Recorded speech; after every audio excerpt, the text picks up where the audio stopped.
Hello friends, मेरे YouTube channel हर श्वेता सिंह पर आपका बहुत बहुत स्वागत है। फ्रेंड, एक बार फिर मैं आपके लिए फिजिकल एजुकेशन का वीडियो लेकर आ गई हूँ। आई होप कि आपको मेरा वीडियो अच्छा लगेगा। अगर वीडियो अच्छा लगे तो लाइक कमेंट जरूर कीजिएगा और चैनल पर नए हो तो प्लीज़ सब्सक्राइब जरूर कीजिएगा। तो चलिए शुरू करते हैं आज का अपना वीडियो। तो हमारे आज की वीडियो का टॉपिक है पाचन तंत्र, डाइजेस्टिव सिस्टम। तो इसमें क्या है देख लेते हैं। तो मैं इसमें आपको 20 क्वेश्चन दूँगी। तो इसमें 20 क्वेश्चन क्या है।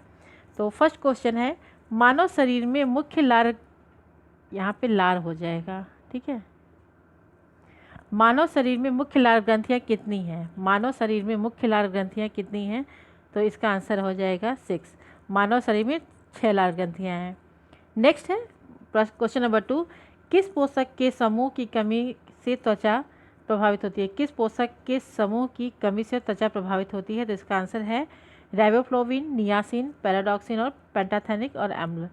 राइबोफ्लाविन, नियासिन, पैराडॉक्सिन, पेंटाथोनिक और अम्ल की कमी से त्वचा प्रभावित होती है। नेक्स्ट है क्वेश्चन नंबर 3, कोलोन किस तंत्र का भाग है? कोलोन किस तंत्र का भाग है? तो इसका आंसर है पाचन तंत्र। कोलोन पाचन तंत्र का भाग है। चलिए नेक्स्ट देख लेते हैं। सॉरी। नेक्स्ट है, बड़ी आंत किन किन भागों से मिलकर बनी होती है? क्वेश्चन नंबर 2, बड़ी आंत किन किन भागों से मिलकर बनी है? तो इसका आंसर है caecum, colon, rectum. Caecum, colon, rectum. तो इसमें आपको मैं थोड़ा सा बता दूं, जो सिकम है ये बड़ी आंत का भाग है और ये सिकम एक अंग, मतलब हमारे शरीर में एक अंग अपेंडिक्स होता है, वही है यह। मतलब कोई मतलब अपेंडिक्स जो होता है इसका कोई कार्य नहीं होता है, तो वो सिकम है। नेक्स्ट है आपका कोलोन। कोलोन जो है ये पानी व लौड़ का अवशोषण करता है। और रेक्टम, जो जो रेक्टम है आपका, ये जो पदार्थ अपचित होते हैं उसे रेक्टम स्टोरेज मतलब इकट्ठा करता है, ठीक है। तो ये आपका बड़ी आंत का भाग है। चलिए नेक्स्ट है क्वेश्चन नंबर 5, भोजन का मुख्य कार्य क्या है? भोजन का मुख्य कार्य क्या है? तो इसका आंसर है नई कोशिकाओं को बनाना व टूटी फूटी कोशिकाओं की मरम्मत करना। नई कोशिकाओं को बनाना, टूटी फूटी कोशिकाओं को मरम्मत करना भोजन का मुख्य कार्य है। नेक्स्ट है क्वेश्चन नंबर 6, विटामिन ए का मुख्य स्रोत क्या है? विटामिन ए का मुख्य स्रोत क्या है? तो इसका आंसर है गाजर, दूध, अंडा, टमाटर, धनिया, काजू। गाजर, दूध, अंडा, टमाटर, धनिया, काजू, ये आपके विटामिन ए का मुख्य स्रोत है। देखिए एग्जाम में पूछता है, ध्यान रखिएगा। चलिए नेक्स्ट है क्वेश्चन नंबर 7, बाइल द्रव किसके पाचन में सहायक है? बाइल द्रव किसके पाचन में सहायक है? तो इसका आंसर है वसा। बाइल द्रव आपके वसा के पाचन में सहायक है। नेक्स्ट है क्वेश्चन नंबर 8, मेटाबॉलिज्म का संबंध किस तंत्र से है? मेटाबॉलिज्म का संबंध किस तंत्र से है? तो इसका आंसर है पाचन तंत्र से। मेटाबॉलिज्म का संबंध पाचन तंत्र से है। नेक्स्ट है क्वेश्चन नंबर 9, कौन सा तत्व केवल प्रोटीन में उपस्थित होता है? कौन सा तत्व केवल प्रोटीन में उपस्थित होता है? तो इसका आंसर है नाइट्रोजन, कार्बन, हाइड्रोजन व ऑक्सीजन। तो ध्यान रखिएगा, इसमें से ये चारों भी दे सकता है या इसमें से कोई एक पूछ सकता है, तो आप इसको याद कर लीजिएगा। तो ये आपका प्रोटीन में आपके नाइट्रोजन, कार्बन, हाइड्रोजन व ऑक्सीजन उपस्थित होता है। नेक्स्ट है क्वेश्चन नंबर 10, नेफ्रॉन सूक्ष्म में संरचना है। नेफ्रॉन सूक्ष्म में संरचना है, तो इसका आंसर है गुर्दे की, ठीक है। नेफ्रॉन ये पूछ रहा है कि ये नेफ्रॉन जो सूक्ष्म एक है वो किसकी संरचना है। यहाँ क्वेश्चन सही नहीं मिल पाया है। तो नेफ्रॉन सूक्ष्म किसकी संरचना है? तो इसका आंसर हो जाएगा गुर्दे की। चलिए नेक्स्ट है क्वेश्चन नंबर 11, ट्रिप्सिन एंजाइम किस पोषक तत्व को पचाता है?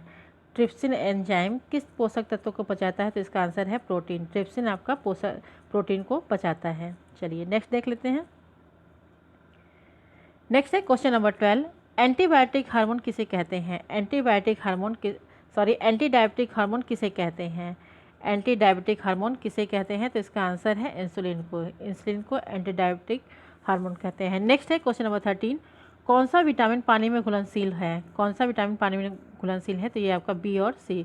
विटामिन बी और विटामिन सी आपका पानी में घुलनशील है।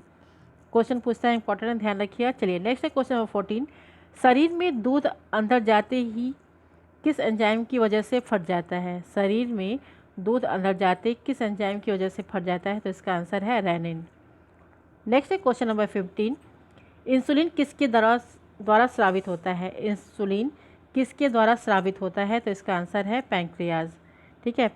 पैंक्रियाज के द्वारा इंसुलिन स्रावित होता है। ये इजी क्वेश्चन है, आप सभी लोग जानते होंगे इसको, लेकिन इंपॉर्टेंट है, पूछता है एग्जाम में। तो आप लोगों से मैं कहना चाहूँगी कि प्लीज़ आप घर में सेफ रहिए, बाहर मत निकलिए। बहुत ज़्यादा ज़रूरत हो तो ही निकलिए। अपने घर के जो आपके बड़े हैं और जो बच्चे हैं, ख़ास तौर से उनका बहुत ख्याल रखिए। अब ऐसा लेकिन कुछ कहीं नहीं है कि सिर्फ ये बूढ़ों को ही हो रहा है, बच्चों को ही हो रहा है। ये कोरोना जो बीमारी है आपको, ये हर किसी को हो रही है। तो प्लीज़ सेफ़ रहिए। और जो आप लोग को जितने भी इंस्ट्रक्शन आपको मेडिकल के थ्रू या WHO के थ्रू जो भी दिया जा रहा है, या जहाँ कहीं से भी आप जो चीज़ें सुन रहे हो, तो प्लीज़ उस प्रिकॉशन को आप लो, अपने घर में रहो। और जैसा कि आपको पता है कि ऑक्सीजन लेवल सबका, लगभग सबका डाउन हो रहा है। तो हम फिज़िकल एजुकेशन वाले हैं, तो हम लोगों को लगभग सभी को योगा की नॉलेज है।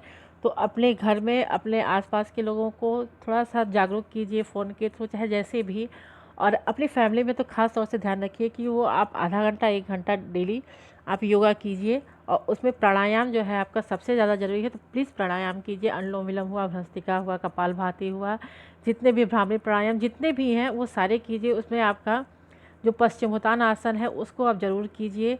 वो उससे ऑक्सीजन की थोड़ा सा जो मात्रा होती है वो बढ़ती है। तो पश्चिमोत्तान आसन ज़रूर कीजिए, ध्यान रखिएगा। छोटे बच्चों को, बड़ों को कराइए। और प्राणायाम ज़रूरी है, उसको अनुलोम विलोम बहुत देर तक नहीं, 10 मिनट 15 मिनट ही कीजिए। उसको आप ज़रूरी नहीं कि एक साथ कीजिए। आप जैसे हम लोग होल पार्ट होते हैं तब धीरे धीरे आधे आधे भाग में कराइए, थोड़ी थोड़ी देर में कराइए, 1 घंटे बाद।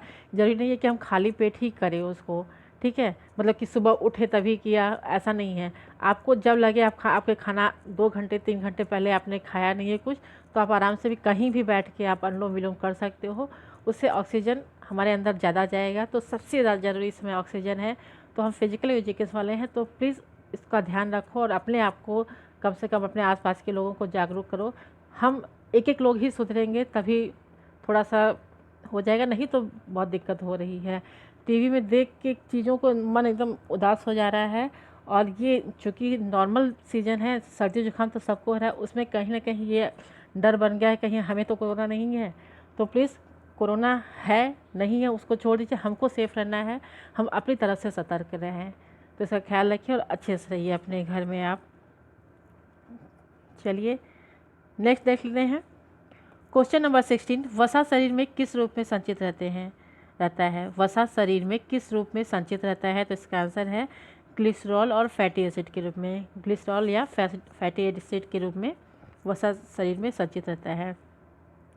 नेक्स्ट है क्वेश्चन नंबर 17, प्रोटीन शरीर में किस रूप में एकत्रित रहता है। यहाँ शरीर हो जाएगा। प्रोटीन शरीर में किस रूप में एकत्रित रहता है। तो इसका आंसर है अमीनो एसिड। अमीनो एसिड के रूप में शरीर में आपका प्रोटीन संचित होता है। आप लोग को मैं बता दूं कि चूँकि पता नहीं लोगों को पता है कि नहीं, मैं वाराणसी से खुद हूँ और वाराणसी में भी अभी कंडीशन बहुत बुरी है। और घर से निकलना जिसको बहुत ज़्यादा ज़रूरी है वही लोग निकल रहे हैं। यहाँ की सिचुएशन भी बहुत बुरी है। और जैसा कि पूरे इंडिया में लगभग ऑक्सीजन की कमी हो गई है और यहाँ की कंडीशन बहुत बुरी है। सर्दी जुकाम मुझे भी फ़िलहाल हो गया है, लेकिन ऐसा कुछ नहीं है। मैं अपना प्रिकॉशन खुद से ले रही हूँ, इसीलिए मैं कह रही हूँ कब किसको क्या हो जाए कुछ नहीं जानता है। जितना हो सके अपनी तरफ से आप सचेत रहिए।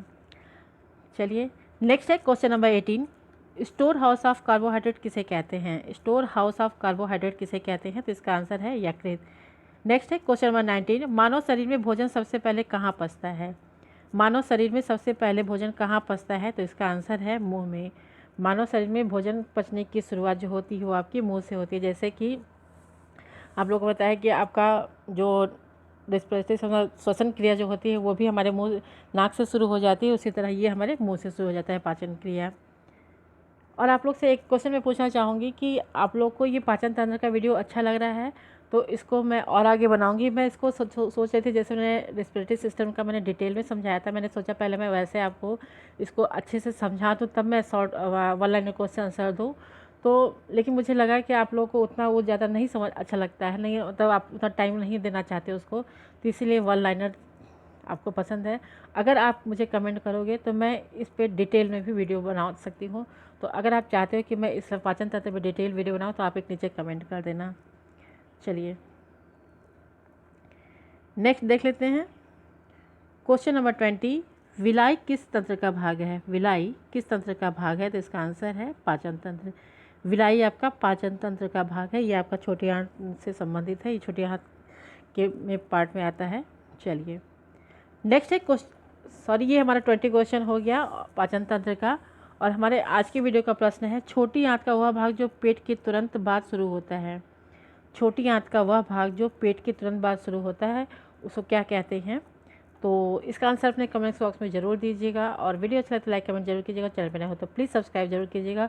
पिछले वीडियो का होता है इस वीडियो के डिस्क्रिप्शन बॉक्स में दे देंगे, आप वहाँ से आंसर चेक कर लेना।